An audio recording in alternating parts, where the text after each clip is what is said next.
जब ये डॉन थे तो गलीमत थी, 11 मुल्कों की पुलिस इन्हें ढूंढती रहती थी, फिर भी ये मुझे मिल जाए। लेकिन जब से ये जीवन बने हैं तो मुश्किल से ये हाथ लगे हैं। मेरी माशूक के जो चेहरे पर एक तिल है, उस पर गजनी की सारी दौलत कुर्बान कर दी। बादशाह जो होते हैं वो दौलत वाले होते हैं, मेरे इतने फकीर। और ऐसी फिल्म बनाने के बाद ये बात और भी अच्छी लगती है। जब ये डॉन थे तो गलीमत थी, 11 मुल्कों की पुलिस इन्हें ढूंढती रहती थी, फिर भी ये मुझे मिल जाते थे। लेकिन जब से ये जीवन बने हैं, क्या बताऊं, इन्हें ढूंढना और इन्हें पकड़ पाना बड़ा मुश्किल है। बड़े मुश्किल से ये हाथ लगे हैं। स्वागत है आपका शाहरुख यूटीवी स्टार्स में। Thank you so much Manish. सबसे पहले एक बताइए, सब कुछ है आपके पास, फिलहाल बस एक चीज़ की कमी है, वक्त की। हाँ, बाकी सब कुछ है मेरे पास, बस वक्त नहीं है। अगर वक्त होता तो मैं छुट्टी ले लेता। मेरे एक दोस्त हुआ करते थे शशिलाल नायर, उनसे मैं पूछता था यार माचिस ऐसे माचिस होते तो दुनिया जला देता यार। तो मेरा वो हाल हो चुका है इस वक्त कि मुझे ये भी नहीं मालूम होता मैं कहाँ हूँ, कहाँ से आ रहा हूँ, कहाँ जा रहा हूँ। मैं कुछ सुपर हीरो टाइप ही हो चुका हूँ कि बस उड़ता हूँ और कहीं पहुँच जाता हूँ, कुछ वहाँ पर कोई प्रोडक्शन की हैसल सॉल्व करके फिर वहाँ से निकल जाता हूँ दूसरे किसी को बचाने के लिए। वो तुम्हारे ज़माने का मुझे पता है नहीं है, एक ऐड हुआ करता था और उसके अंदर जो सुपर हीरो या जो बचाने वाला होता था वो आता था, बच्चे को बचाता था, फिर गायब हो जाता था। फिर माँ पूछती थी कि अरे वो कहाँ गए, वो किनारे में कहीं पर होते थे दूसरे बच्चे को बचाने के ताक में। सो मेरा कुछ ऐसा सिचुएशन हो गया। हमारा जो रावण बच्चा है थोड़ा बड़ा बन गया है, तो उसके भागम दौड़ के अंदर बहुत बहुत बहुत काम है। और हमारे जो मेन स्टे हैं, जो हमारे एक्चुअल सुपर हीरो हैं, बॉबी चावला, वो बेचारे थोड़े बीमार हो गए, तो ही इज़ नॉट वेल। उनको एन्यूरिज्म हो गया, तो कोमा में है, बट इंशाल्लाह वो ठीक हो जाएंगे। तो दुआ यही है। और हमारे ऑफिस में ये मजाक है कि क्योंकि पिक्चर ओवर बजट हो गई, बॉबी थोड़ा सा कंजूस है, तो इसलिए उसने चुपचाप से आंखें बंद कर ली कि यार ये सब कुछ खत्म कर लें, इसके बाद वापस आऊँगा, मुझसे देखा नहीं जा रहा है ये सब। इंशाल्लाह ठीक हो जाएंगे बॉबी बहुत जल्द। शाहरुख, जैसे आपने कहा कि थोड़ा रावण बड़ा हो गया है, आप थोड़ा मानते हैं? हाँ, मतलब थोड़ा है तो अगर बहुत बड़ा होता तो क्या होता? मुझे याद है जब मुझसे कोई आज 3-4 दिन पहले पूछा किसी ने कि आपने इतने बड़े बजट की पिक्चर बना दी और ये हो गया, और मेरे डिस्ट्रीब्यूटर्स, मेरे पार्टनर्स, रॉस टी सीरीज सब बोलते हैं, तो कैसे आपके दिल में ये बात आई, मंशा आई कि इतनी बड़ी फिल्म बनाओगे, हिम्मत कैसे हुई? तो मैंने उनको बताया मुझे मालूम होता है इतने बड़े पैसे वाली फिल्म बन रही तो मैं कोई बनाता ही नहीं, मुझे पता नहीं था कि इतनी बड़ी बन जाएगी वो। तो वो बनते बनते बन गई, लेकिन दिल से बनाई है, तो ऐसा कई जगह पर लगा कि हम रुक जाएं, इसको रोक लें, अब नींव तो डल गई है, इसको बढ़ाएं वैसे कि ना बढ़ाएं। फिर हमने कहा यार एक बार बनाता आदमी ऐसी पिक्चर तो बना ही डालो, और इंशाल्लाह एक बार अगर अच्छी बन गई तो फिर 2-3 बार और बना लेंगे। वैसे शाहरुख लगभग 90 बार आप फिल्मी पर्दे पर आ चुके हैं, मैं काउंट कर रहा था। ओके। 71 में आप एज ए लीड थे और 19 में आप एज ए गेस्ट अपीयरेंस थे, तो इट्स टोटल 90। इससे ज़्यादा नर्वसनेस या इससे ज़्यादा स्ट्रेसफुल लाइफ आपकी कभी नहीं होगी, कह सकते हैं? नर्वस मैं नहीं होता यार फिल्मों से, क्योंकि मुझको हमेशा ऐसा लगता है, मैंने तुम्हें पहले ही बताया कि ऐसा एक कहानी बता रहे हैं और उम्मीद हमेशा यही होती है कि लोगों को कहानी अच्छी लगेगी। लेकिन इस बार थोड़ा सा काम ज़्यादा हो गया, मतलब ऐसा दिल्ली में बोलते हैं साढ़े लंबा पंगा ले लिया। थोड़ा सा पंगा हमने जो है लंबा ले लिया, और हमें खुद नहीं मालूम था, लेकिन सीखने में कुछ हमने 1.25 साल वेस्ट कर दिया है इसमें। वेस्ट नहीं, सीख अच्छी इन्वेस्टमेंट ही है। हाँ, इन्वेस्ट किया है, और फिर करते करते भी हमको एक डिपार्टमेंट को ये नहीं मालूम, वो नहीं मालूम, मुझे एक्टिंग नहीं मालूम, ये बहुत सारी चीज़ें जो मिल के आई। तो 3-3.5 हज़ार लोगों ने मिल के ये फिल्म बनाई है। तो जितने हेड्स होते हैं उतनी कन्फ्यूजन भी होती है, और उस कन्फ्यूजन को भी सॉर्ट करना होता है, तो निकलते निकलते फैल गई। लेकिन अब थोड़े से दिन रह गए हैं, अब ऐसा लग रहा है सब समेट गया है, सब अच्छा हो गया है, सब करीब आ गया है। अब फिर वापस वहीं पहुंच गए जहाँ से शुरू थे कि यार उम्मीद है कहानी सबको पसंद आएगी, तो हम कहानी पे वापस पहुंच गए हैं। But yeah it's been a long journey, tough journey, very difficult, and few days before the release I'm ready to collapse actually, but I will see this through, and then hopefully when the film is a big hit then I'll sleep. नहीं, आप वैसे collapse होने के तो कोई scope ही नहीं पड़ता, क्योंकि ये सुपर हीरो का काम ही है कि जहाँ तक छोड़ा उसके बाद उसको और अंजाम में आगे लेके जाना है। हाँ, दूसरा पार्ट बनाना शुरू कर दूंगा मैं। नहीं, दूसरा पार्ट भी, उसका जो कलेक्शन कौन इकट्ठा करेगा? इतने वो मैं नहीं कलेक्ट करता यार, मैं दिल से बनाता हूँ। पैसे जमा करने के लिए बहुत सारे लोग हैं मेरे पास। मैं अपने पार्टनर्स को कहता हूँ तुम यार गिनना बिनना तुम कर लेना, क्योंकि अभी तो ऐसा हो गया था एक टाइम पर तो कि मेरे को पता भी नहीं था, मैं बस चेक साइन करता रहता था।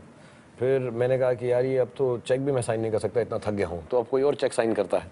बट इंशाल्लाह कलेक्शन इतनी हो कि उसमें भी तकलीफ हो हमको, लोग भागें दौड़ें और उसको जमा करें, because I really owe it to my partners. 5 साल पहले जब मैंने ये कहानी बताई थी तो बहुत महंगी थी तब भी, और तब मुझे ऐसा लगता था कि ये कोई बनाएगा नहीं मेरे साथ। और मैंने अपने घर वालों से पूछा, मैंने कहा अगर मैं इसमें बहुत सारे पैसे लूज़ कर दूं, तो उन्होंने कहा कितने, तो मैंने एक फिगर बताई उनको, तो उन्होंने कहा हाँ, तो उन्होंने कहा हाँ 20 साल में तो तुम कर सकते हो, इतना बड़ा घर बना लिया, इतना सब नाम कमा लिया, अगर ये नहीं किया तो क्या ऐसे ही नाम के पठानो। So I said, okay, let's do it. And as I sit and talk here, I'm very happy and proud that everyone in my family and my friends said, go for it. If you don't make it, nobody else will. और लाजमी भी है शाहरुख को कि जो है वो बना तो एक स्क्रैच से ही था। हाँ एब्सोल्युटली, उसकी शुरुआत एकदम जब मैं यहाँ पर आया भी था तो सपने हमेशा बड़े ही रहे थे, तो मुझको ऐसा लगने लगा 20 सालों के अंदर कि सपने छोटे देखने लग गया हूँ मैं। मुझे कहीं पर डर सा बैठ गया है अपनी स्टारडम का। मुझे ऐसा लगने लगा है कि यार ये ठीक है ना, ये चल रहा है ना, अच्छा है। फ्राइडे को तकलीफ नहीं होती थी, परेशानी नहीं होती थी, डर नहीं लगता था कुछ नई चीज़ का। एक सेइंग है, when was the last time you did something for the first time? So I tried to count and I saw what 15 years ago I did something for the first time. So I said now my kids are grown up. I have achieved what I think I should achieve with my hard work, and now I should do things which I don't know where they'll end. उनका क्या होगा कैसा नहीं होगा। तो Friday को थोड़ा nervous तो हूँ, तो ये पिक्चर में तो मंडे से ही नर्वस हो गया हूँ मैं। नर्वस होने की कोई बात नहीं है, खासतौर पे तब जब एक सपना जो अपने बच्चों के लिए देखा जाए और उसको हकीकत में उतारा जाए, तो मेरे ख्याल से वो सपना कभी गलत हो ही भी नहीं सकता। और फिर अगर होगा भी तो I have someone to blame for. तुम दोनों के लिए किया था मैंने यार, मैं तो करना नहीं चाह रहा था, मैं तो अच्छा खासा लव स्टोरीज करता हूँ स्वेटर पहन के, तुम लोगों ने मुझे परेशान किया सुपर हीरो और सुपर हीरो, तुम्हारी वजह से ये सब हुआ है। तो मैं उनको हमेशा ब्लेम कर सकता हूँ, बट मुझे बहुत खुशी है। और मैं सिर्फ अपने बच्चों के लिए एक्चुअली नहीं बनाई है, मेरे को हमेशा एक उम्मीद थी कि यार हम जब बच्चों के लिए फिल्म देखने जाते हैं तो हम बोर हो जाते हैं। बोर मतलब कि हाँ हाँ बहुत अच्छी थी, बेटा ले गया, बेटी ले गई, and when they want to see it second time we are like कि आप चले जाओ यार, दोस्तों के साथ चले जाओ। I wanted to make a film कि जिसके अंदर माँ बाप जब जाएँ फिल्म देखने के लिए तो पहली बार शायद इसलिए जाएँ कि बच्चों को पसंद है, लेकिन दूसरी बारी वो बोलें कि फिर से नहीं देखना चाहते वो वाली, हमें देखनी है। So I try to make a family action comedy, साफ़ सुथरी भी है, नॉटी भी है, बदमाश भी जैसा मैं हूँ, और होपफुली सबको पसंद आएगी कि बार बार देखें। मतलब बहुत इंटेलिजेंट में हुआ है, बच्चों के लिए जीवन और बड़ों के लिए चमक छल्लो। नहीं, बच्चों को भी पसंद ही है चमक छल्लो यार। आजकल तो बच्चे बाप टाइप हो गए। ये चमक छल्लो का आइडिया किसका था शाहरुख? चमक छल्लो जो वर्ड है आई थिंक विशाल शेखर और अनुभव ने। हमारे दिल्ली में बोलते हैं चमक छल्लो बहुत, मतलब टोटा भी बोलते हैं, आइटम भी बोलते हैं, पटाखा भी बोलते हैं, लेकिन चमक छल्लो गाँव की छोरी को बोलते हैं जो नटखट होती है। And you are always looking कि गाने के अंदर कोई नया वर्ड आ जाए जो पहले यूज ना हुआ हो। सो विशाल शेखर और अनुभव एक दिन आए और उन्होंने कहा, actually in a certain sense it's a lot like दर्द डिस्को। फार और विशाल शेखर ने एक बार बोला यार एक वर्ड है दर्द डिस्को, कि डिस्को से जो दर्द होता है। तो I thought that was a very good phrase. Similarly I think Vishal Shekhar और अनुभव एक दिन आए कि सर जो गाना होगा उसका नाम हम रखेंगे छम्मक छल्लो। तो आई सेड फैंटास्टिक यार, गाना है, ऐसे गाना नहीं है, अभी ट्यून भी नहीं है, गायक भी नहीं है, लेकिन गाना छम्मक छल्लो होगा। So we started like that and then things just fell into place. ये गाना एक्चुअली रेडी भी नहीं था। अच्छा, जो अच्छा गाना है जो करने के लिए आए थे एक्चुअली एक और वो क्रिमिनल करने आए थे, वे या बूटी गोस पॉप पॉप पॉप, जो करीना के पिछवाड़े की तारीफ करती है और नॉटिली इंग्लिश में बूटी बोलते हैं। सो वो गाना गाया उन्होंने, sophisticated because we are very sophisticated and educated, you know we are from very British and Irish kind of education. So उन्होंने वो गाना गाया, 3 दिन के लिए आए हुए थे यहाँ पे। आई थिंक कुछ IPL का भी फंक्शन था, 3 दिन की छुट्टी थी, तो 3 दिन हमने लगा कि वो गाना करेंगे। वो 3 घंटे में करके आ गए, घर आए, खाना खा रहे थे, घर में आके उन्होंने वो गाना भी गाया, यू आर ब्यूटीफुल। एंड तो मैंने, जैसे हम होते हैं ना थोड़े से, तब बॉबी की तबीयत ठीक थी, तो मैंने जैसा बॉबी प्रोड्यूसर है एकदम, तो उसने कहा शाह 3 दिन के लिए बुलाया और इसने तो 1 दिन में गाना कर दिया, 2 दिन क्या करूँ इसके साथ? 2 दिन क्या करूँ मतलब मुझे क्या पता क्या करूँ, छुट्टी बनाने दे उसको। नहीं Shah, I will make him do something.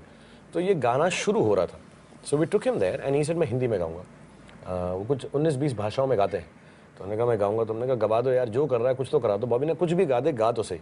So I think Vishal Shekhar ने वहीं पे बनाया, and I have the video where they all sitting and the whole song is born there and then, and he sang it so beautifully, and when we heard it we really thought it would be a nice song, so I'm happy that everyone liked it. ऐसा शर्माना आजा नच के दिखा दे, आ मेरी होले आजा पारीदा गिरा दे,